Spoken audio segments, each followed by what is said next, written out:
Candle Cove, often cited as the original internet horror masterpiece, Candle Cove emerged on forums in 2009 as a conversation between adults recalling a bizarre children's show from their youth. This nostalgic discussion quickly darkens as they share memories of characters like the skeletal Skin Taker and an episode consisting solely of characters screaming for a full half hour. The genius of this tale lies in its final revelation. When one person consulted their mother about the show, she claimed they would simply stare at static on the television for 30 minutes. The horror isn't just the disturbing puppet show, it's the implication that multiple children somehow manifested the same nightmare from white noise. Candle Cove taps directly into those hazy childhood memories we all question. Was that strange show actually real, or something conjured by an impressionable mind? The story forces us to question which is more unsettling: a twisted children's program that somehow aired, or the collective hallucination of something so disturbing by innocent minds. The Russian sleep experiment. Perhaps no internet horror has achieved the cultural penetration of the Russian sleep experiment,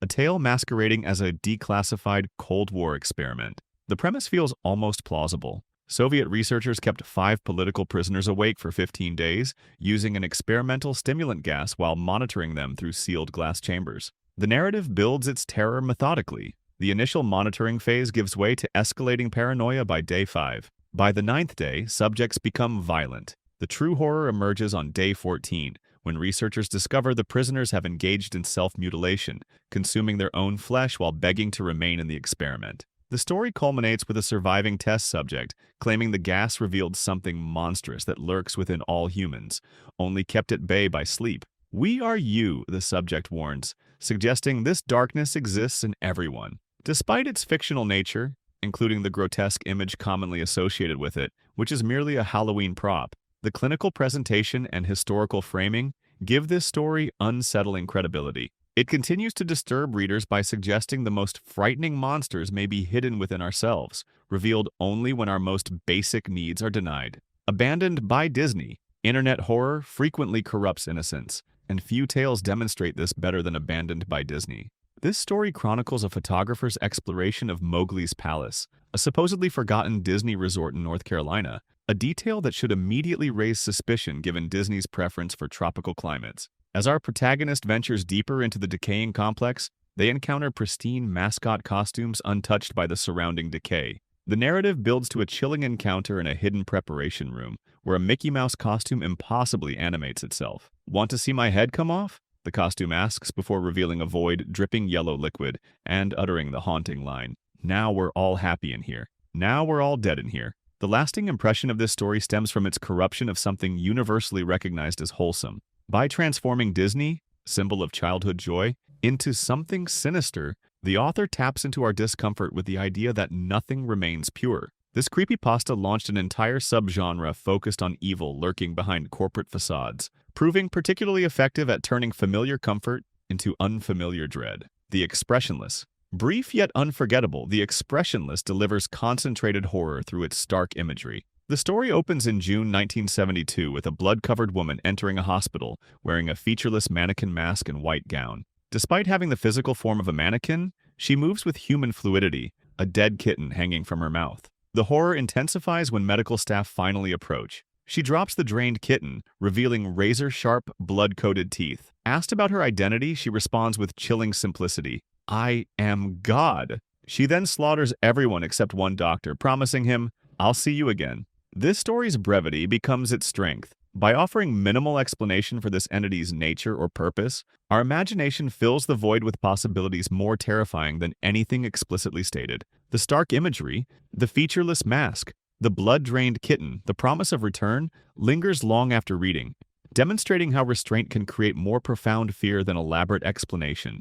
ANANSI'S GOATMAN story. Few horror concepts disturb as deeply as the monster hiding among friends. ANANSI'S GOATMAN story brilliantly exploits this fear through a first-person account of teenagers camping in the woods who realize there are 17 people in their group of 16, yet cannot identify the imposter. The narrative tension builds as they experience lost time, strange copper odors, and the gradual understanding that the entity continually shifts which person it imitates. The creature learns human behavior incrementally, creating profound unease as it improves its mimicry. This tale resonates because it preys on our fear of infiltration within our closest circles. The horror isn't just the creature itself, but the erosion of trust as the teenagers question which friend might not be who they appear to be. The story transforms something as simple as counting your companions into an act of desperate survival, suggesting that the most dangerous threats might already be sitting beside you, wearing a familiar face.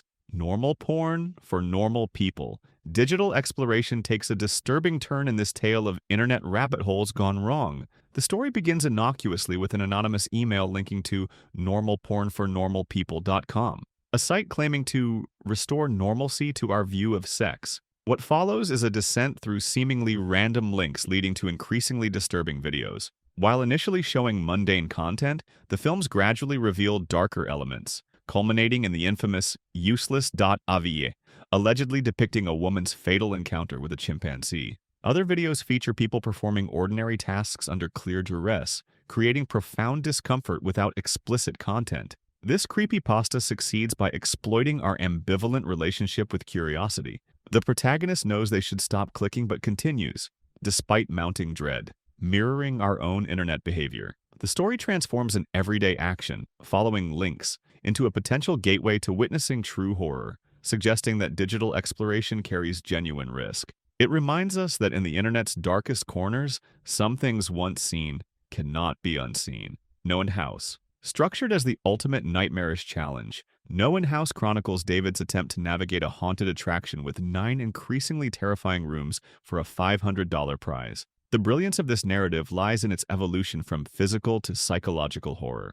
The early rooms offer standard haunted house fare, but Room 5 introduces deeply personal elements, a mannequin of David's deceased father. After seemingly completing all 9 rooms and returning home, David gradually realizes the devastating truth: he never left. His normal life is actually the final room, populated by increasingly imperfect copies of his loved ones. The story concludes with existential despair as David questions whether he'll ever escape or if each escape will only lead to another layer of simulation. NOEND House disturbs on multiple levels. It begins with conventional horror before attacking our fundamental trust in reality itself. The story suggests that our perception of normal might itself be the most sophisticated illusion, a theme that resonated strongly enough to inspire an entire television season of Channel Zero, demonstrating how internet horror can transcend its digital origins. Gateway of the Mind. Presented as a forbidden scientific record, Gateway of the Mind documents a 1983 experiment where researchers surgically removed all sensory inputs from an elderly volunteer: sight, hearing, smell, taste, and even pressure sensation. Their hypothesis: humans deprived of physical stimuli might perceive spiritual reality. The narrative unfolds with clinical detachment. After days of reporting only darkness and silence, the subject begins hearing voices of deceased loved ones. Initial scientific excitement turns to horror as the voices multiply, becoming increasingly distressing until the subject begs for death before suffering a fatal cardiac event. The terror of this story stems from its exploration of sensory isolation and what might exist beyond our physical perceptions. By documenting this forbidden knowledge in scientific language, the author creates the unsettling impression that we're reading classified information, knowledge that was deliberately hidden from public awareness. The tale forces us to consider whether our senses protect us from horrors we weren't designed to perceive, and whether death truly marks the end of communication. Subscribe for more interesting stuff. Tell us your experience in the comments.